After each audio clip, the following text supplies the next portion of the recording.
Hey everyone, Bruce Eckfeldt here. Thanks for checking out our YouTube channel. Make sure that you subscribe and turn on notifications so we can let you know when the next video is posted. You can also check us out at eckfeldt.com for more great content. With that, let's go check out the video. You're listening to Thinking Outside the Bud, where we speak with entrepreneurs, investors, thought leaders, researchers, advocates, and policymakers who are finding new and exciting ways for cannabis to positively impact business, society, and culture. And now, here is your host, business coach, Bruce Eckfeldt. Welcome, everyone. This is Thinking Outside the Bud. I'm Bruce Eckfeldt. I'm your host. Today you're here with Ronit Pinto, and Ronit is a filmmaker. She's also founder and publisher of Honeysuckle Magazine. Ronit, welcome to the program. Hi, thank you so much for having me. Yeah, it's great to have you. So I always like to start with guests just kind of giving a little bit of background on themselves, and I'd love to hear a little bit about Honeysuckle and kind of how things came to fruition for you, and then we can talk a little bit about cannabis and how that fits into the scheme of things. Sure. Well, I was working for a fashion and design publication in Detroit, okay. And I got really into the styling that was going on and the photo shoots I saw in the old W magazines, like I think it was Alex King or Alex White and some of the stylists and photographers, and I got really into print media at that time. Yeah. For the visual impact. Before that, I was interning as a journalist at the Jerusalem Post in Israel, where I lived for a while, in Tel Aviv, and was freelancing in Detroit, so always kind of had a background as a writer, then got more into the visual design part of it, and then congruently started working in film a few years later. So bouncing back and forth between film and media, it kind of all really came together for me in Honeysuckle. And I had been doing independent projects with friends, and then at some point just kind of had like a vision, like I just said, I'm just going to do this. I decided to do it. Yeah, a calling. Yeah, I guess so. Yeah. And so tell us about Honeysuckle. Like for you, what is the intent? What's the purpose? Like why Honeysuckle and what are you hoping to achieve with it?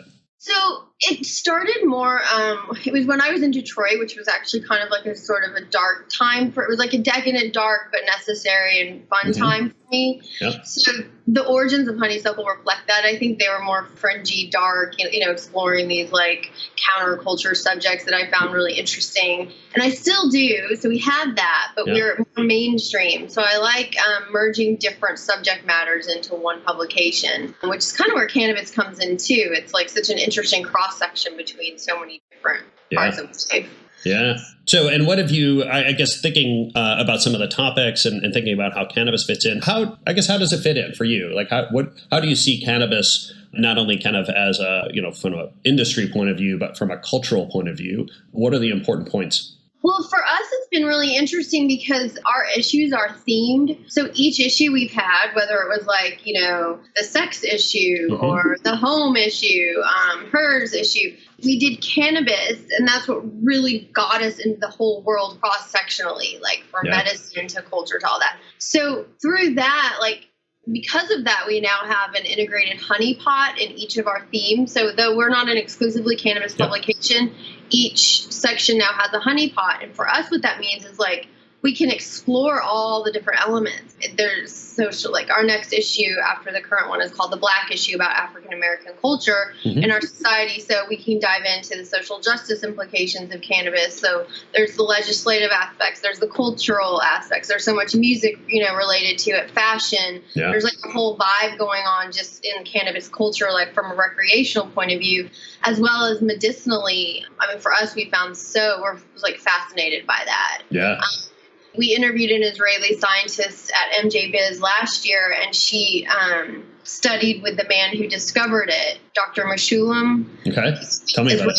Yeah, he's an Israeli scientist. I think he's in his 70s now. He discovered it in the THC molecule in the 60s, and he hasn't consumed it actually, but he's quoted as saying, sorry, my cat's in the background. Feline noise in the background.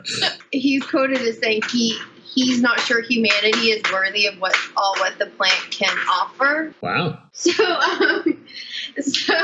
3 cats. So for us, I think just the wonder and discovery and innovation and like new findings that might happen from this plant are just super fun for us to follow. So tell us about some of the topics you've covered, written about, some of the people you've met, because I think it's fascinating the sort of the characters and the information and the stories that are out there. What are some of the things you've covered in the magazine? Well, we covered lawsuit against Jeff Sessions. We have a lot of the attorneys here in New York that we're friendly with or friends with that interviewed us. Yep.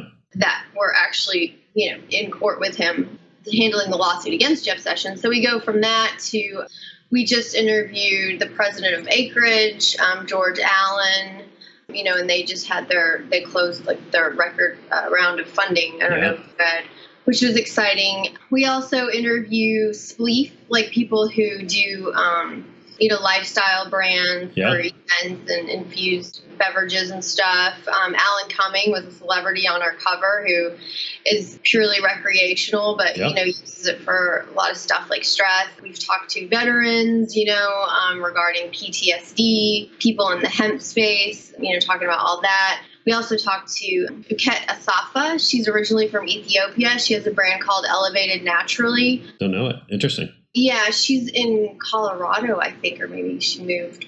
She doesn't consume it at all, but she just has this really rich history of like in Ethiopia of her grandmother and everyone using the plant medicinally for like centuries, never ever consuming it. Like for them, it was just like a no. You only use it. And she said that it was hidden from like your average Joe, from the people, because of all these miraculous things they could do. So I found that interesting too, just the separation between like recreational and healing. Yeah. And then Craig Zappy's been one of our biggest sponsors and supporters, and he has your CBDs of Long Island. Yeah. And he's an organic farmer. He's been doing this. He's a horticulturist, one of the only ones from his generation, and now he has his own CBD line. So. Yeah. So it's quite a range. What are some of the themes that you've seen kind of come up in your various conversations? Like what are the kind of the topics being discussed from your point of view in the cannabis culture right now? What are the things that are part of the zeitgeist? Well, certainly money is a big one that comes up. We find a lot of like entrepreneurs or potential investors or actual investors and people wanting to get in the space literally to just cash in. And some of it, I mean, I'm certainly not here to judge anyone, but you can tell. Some people really love the plant for the plant itself, and they're looking at this as a great way to capitalize off of. And some people it's very, very financially driven, which is interesting to watch, especially here in New York where it's so emerging. Yeah. So that's a big one.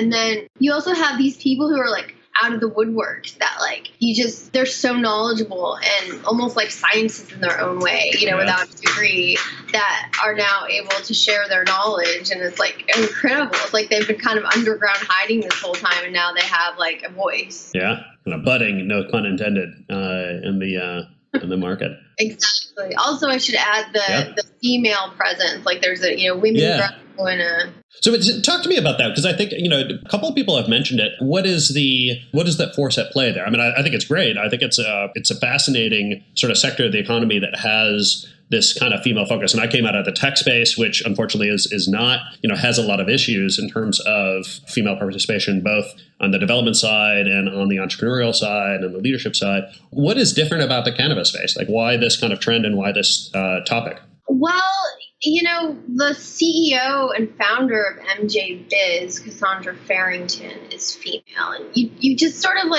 in general, we found a lot of founders are females in the cannabis space.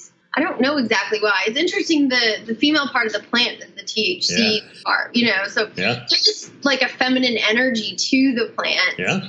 And they're just finding that in this industry, there's a lot of room for women. I mean, some of it's proactive, but I think some of it seems to be kind of organic. Yeah. I mean, they're supporting each other and creating an environment for women to thrive. But I think it's also just seems to be inherent in this industry, based from growing aspect of it even. Yeah. And I think that's true. I think that it is both that there's some sort of structural and history, and we've had some, strong leadership and some good sort of examples and role models. But yeah, also kind of the energy level. I think that the nature of the industry and in its history, is kind of appreciates and I think accentuates some of the kind of feminine qualities or feminine aspects of business. And I think that was one of the fascinating aspects of the industry. So any other themes or anything else that you've seen in terms of the content you've been developing, the people you've been speaking to, things that you've seen out there in terms of conversations? Yeah, well, I know a lot of people are very, very excited about what's going on in Jersey and New York. We've had a lot of people from the West Coast just kind of like super excited about what's going on here and wanting to get a foothold here. So that's certainly something. But, there's a lot of ancillary companies popping up like vape pens and different, consumer products. There's just so much. Like I said, I'm personally interested mostly in a lot of the opioid replacements, like how cannabis can replace prescription drugs a lot and help people with PTSD and anxiety and serious medical issues, epilepsy. Like that's fascinating to me. And also how they're just now discovering like what all it can do and the different ways you can, play with the molecule to figure it out with the different strains. And like they haven't had funding for that. So like they have a lot. It seems like they've come far, but there's so much more they can do. So personally, that's my main interest in it. Yeah, no, and that's another amazing thing about this sector is that there is so many facets to it. So you can enjoy, be fascinated by cannabis for many, many reasons. You mentioned this whole kind of West Coast, East Coast thing. Do you see a big difference, or do you see kind of characteristics, attributes? I guess, do you see the division? Do you see do you sense the strong kind of difference between East Coast, West Coast parts of this industry? And then what are those things that you see that are different between them if you see it? I haven't really been to the West Coast much. It does seem to be, I could be wrong about this, less, like here it's very almost tech/industry related, and I don't know if that's the case there. I don't know. I feel like California's just been so synonymous with like weed in general, throughout time. So it feels like the vibe is a little bit different. They've been, you could get your medical card there a lot longer than here. So, and again, I haven't really visited, like they've already got their dispensaries kicking out there. They've got, it's just a different culture. But here there's a lot of hustle, like business and industry and events and meetups and all that, cannabis related. I don't know that they have that as much there. Yeah. Do you? I would agree. I think that there's twofold. One is the kind of the legalization side of it has been there for a little while. And so, yes, they're kind of ahead of the curve in terms of, getting the dispensaries, the facilities, the processing of all that is kind of underway. I think the other thing too is just culturally, California has had such a long history with cannabis weed culture that, there's depth there that impacts that side. I think in the East Coast, we don't have that long legacy of culture, which changes the nature of how it's showing up here. Yes, I would say there's a lot more kind of business angle to it. Finance is certainly huge. Tech is another one that's becoming big here. But I think it's also, as New Jersey gets close to going here, and then, most likely New York and some of the other mid-Atlantic folks here, that it will be very interesting to see how that kind of influx or involvement of kind of this East Coast culture into the industry kind of affects the industry overall.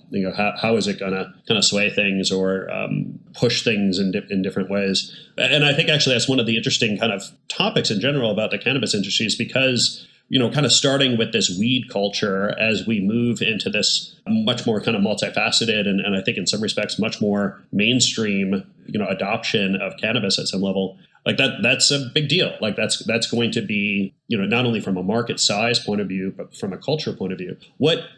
How do you see, or what do you see as being the kind of the challenges or the potential kind of shifts that happen as we move from this kind of weed culture to cannabis culture that's multifaceted with lots of different parts of the population and culture and society? Like, do you see anything there?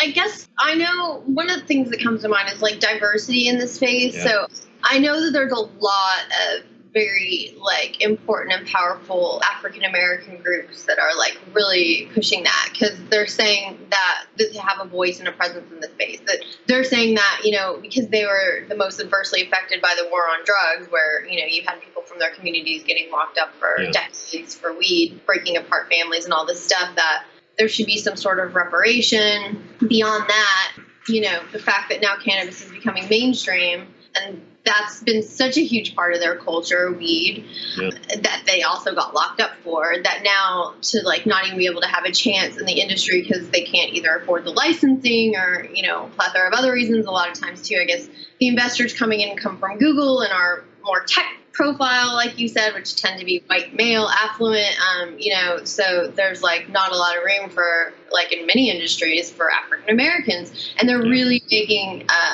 they're being loud about it, and I appreciate that. I like to see that and making waves. There's some big companies forming and doing really important stuff, and I don't know if that's going to be a conflict. I know they're trying, very hard to make sure that they have a seat at the table. They're, seeing the hashtag, and I hope that it's successful. I don't know what the risk is there. I do see some posts on social media, they're getting left out, but then again, I also see the impact that a lot of these MJM strategy and Minorities for Medical Marijuana and a lot of organizations, Cannabis Cultural Association, dedicated to making sure that minorities have a voice in the space. Yeah. So again, that's a possible, I'm not sure how that's going to play out exactly. Yeah. And I think it's an important dynamic. I mean, I know there's kind of a legal facet to that as well. There's a fairly strong push for expungement of criminal records just because enforcement was so racially biased that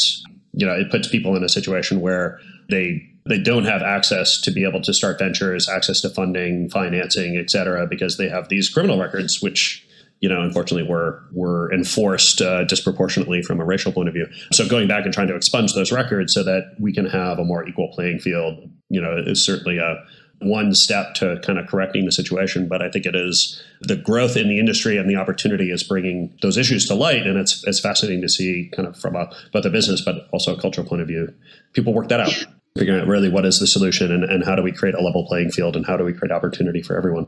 Let's talk a little bit about media and content, because I think that's, obviously being a publisher or looking at the content side of things, I've been fascinating to see how content, how media is playing a role in this kind of development. Where do you see kind of the power of media and content in helping shape, helping develop cannabis culture in general, but culture as well?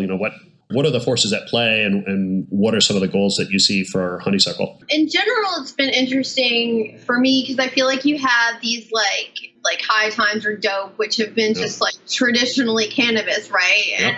And it's kind of curious, will this mainstreamification take away from what they're doing or add to it? Because it was always their strong point was this countercultural element, right? That they were just so tied into, especially High Times. I mean, it's iconic. Yeah. And now, when you kind of take that away, it's well, what is it then, And then it's interesting too, Forbes and Entrepreneur magazine, really focusing on the industry and financial aspects. And to me, that seems like the thing that's going to make it mainstream the fastest because you're bringing it to a Caucasian affluent demographic, they're going to be oh, I can invest in this or, For us, I think we really are we approach it like we approach many subjects that we cover in general. It's truly normalized for us in our minds. We look at it openly and inclusively. What is this plant? What is it? I love going to parties, even though I'm not a consumer or a huge consumer. I do like going to parties and just having that cannabis vibe of people who do consume. It's very honeysuckle. I don't know, just something about being sort of relaxed, chill, the music, just the vibe. And some of that might have to do with the spiritual implications that we found and have been inquiring about that people who consume cannabis are looking for. Honeysuckle just sort of in its essence has a very spiritual component in that we meditate, breathe, have open conversations with one another. We feel the quality of our work is definitely related to our peace of mind or physical health and all that. I think that's synonymous with some people who consume it. I don't use cannabis, most of my editors, to achieve that, but a lot of people do for some sort of communication with spirituality or the divine. I find that. That's something in common with us that I think we kind of gravitate towards in cannabis, even though oddly we don't use cannabis as that tool. Yeah. And I think the whole kind of wellness, mindfulness sector of cannabis is certainly a huge one and it's growing. But yeah, because I think it taps into kind of that general trend. I deal with this all the time on companies looking to create, sustainable cultures. Like, how do you create a culture that really helps the entire individual thrive, not only intellectually, but physically, spiritually, emotionally, and creating some kind of mindfulness, approach or mindfulness sensitivity, whether it's, meditation or whether you have a particular spiritual connection or practice that you're following. But it's interesting to see cannabis kind of now slip into this area as being a tool that people are using to create kind of this mindfulness, presence in their kind of lives. But I think that, also poses a big challenge. Like, how do we integrate some of these things into the greater culture? Because I think that, yes, we've got this segment of people that are focused on wellness and mindfulness that have a particular take on it. But as this sort of shifts to, the middle America kind of segment, how do you see it? I guess, do you see this as being everyone kind of learning how to adopt these same kind of approaches to mindfulness? Or is this mindfulness will start to take these different segments or take these different facets and apply it in different ways? Like, where do you see this going as a kind of cultural phenomenon? That's a great question. I mean, I think for me, the hope is that your average person will just sort of like get it. There might sound like there's a little bit of judgment on my part because, as an artist and like a free spirited type person, I have personally felt very oppressed just in the world in general, trying to forge my own way or do my own thing. I mean, how many times you hear no for something that should absolutely be a yes? It's just very annoying to me. So whether cannabis can play a part in that or transcendental meditation, like David Lynch, whatever it takes, like, I would like to live in a more free world. And by free, I don't even mean politically free. I know people have a lot of problems with this administration, which of course I do too. But beyond that, I think it's more of a mental prison where people are truly living, like, in a lot of ways, sort of like enslaved by their jobs or what they think family should look like or society. And I guess maybe peripherally cannabis does play a role in that. I mean, maybe it will roll into the mainstream. I mean, you do have people taking like prescription drugs for a lot of the issues that they're having, right?